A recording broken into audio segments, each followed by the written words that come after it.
Today we're checking out the 11-inch Core tablet by Walmart. This one comes in 4 different colors: silver, pink, navy, and the one shown here is mocha. I paid $167 for mine, but I'll leave a link down below with current pricing and more information. I've noticed each of the versions so far are just slightly different. This one has 128 gigabytes of storage, also takes a micro SD card, so definitely seems like a nice step up from the 8.1 inch version. Comes with a matching charging cable. I didn't realize this, but this one also has stylus support, like the larger 13.2 inch version. They just don't include the pencil on this one. I think this is definitely one of the better colors in my opinion. I have to admit, I do like the black on the 13.2 inch version, but it shows fingerprints more than this one.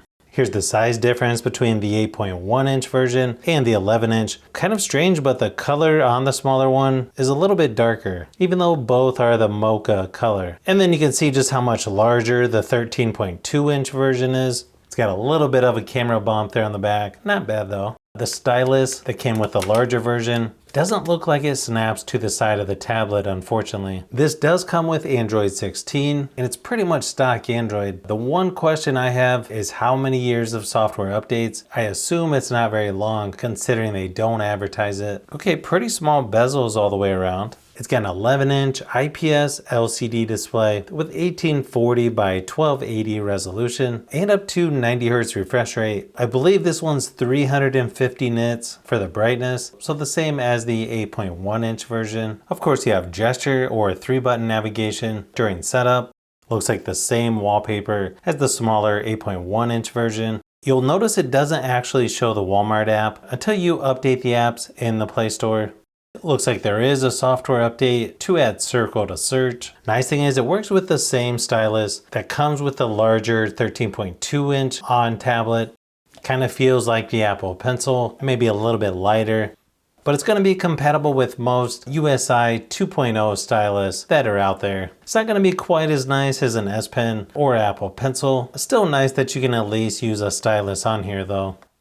Google Discover newsfeed left at the home screen. You'll notice how simplified some things are on here. Like the home settings, you only have 3 different options.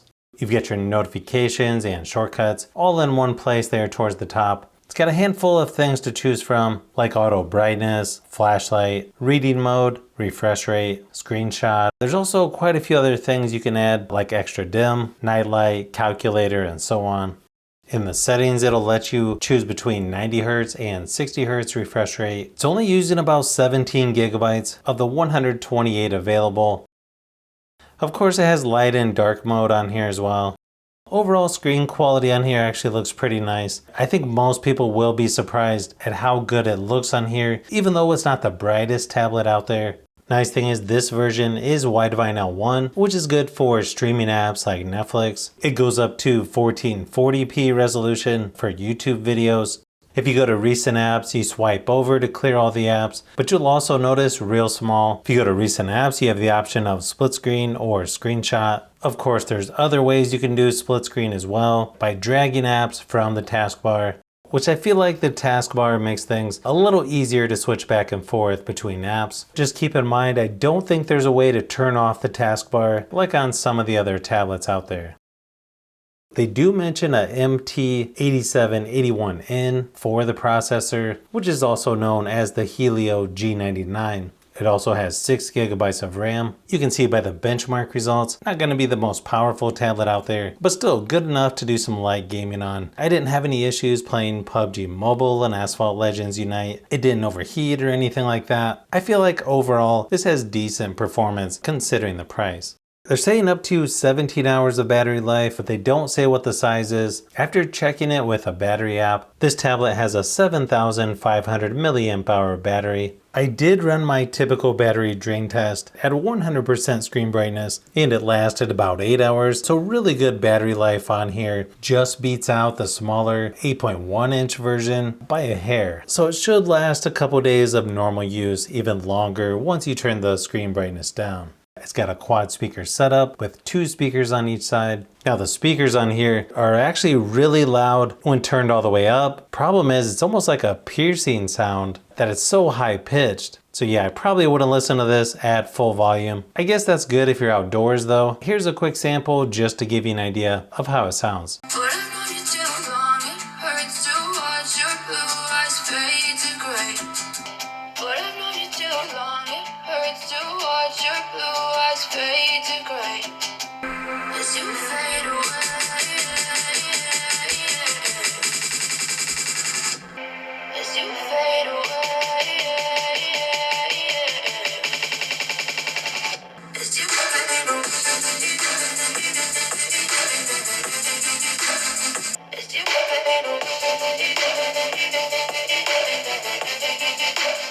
Pretty low specs for the cameras with a 5 megapixel on the back, 2 megapixels on the front. In the camera app, it's pretty simple. You've got picture and video. It seems like pretty low resolution for photos, so I'd probably just use your cell phone. Weird thing is I don't see any settings within the camera app. I feel like they forgot to do something, but here's a few quick samples just to give you an idea of what to expect on the new On 11-inch tablet by Walmart.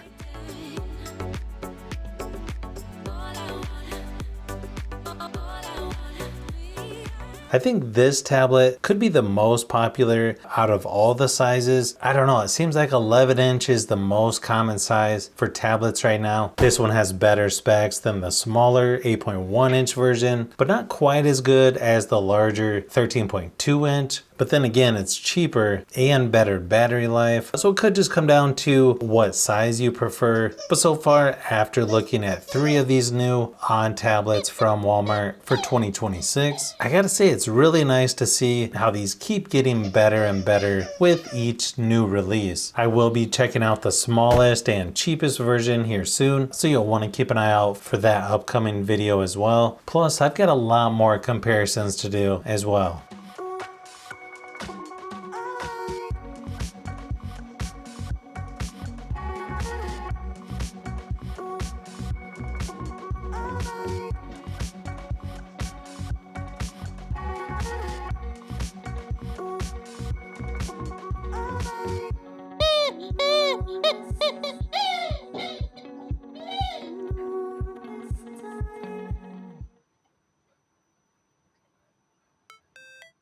So if you've made it this far into the video, you may want to say thanks by subscribing, and don't forget to give a thumbs up if this video was helpful. This is Brian from Fishbee Productions. Thanks for watching, and I'll see you on the next one.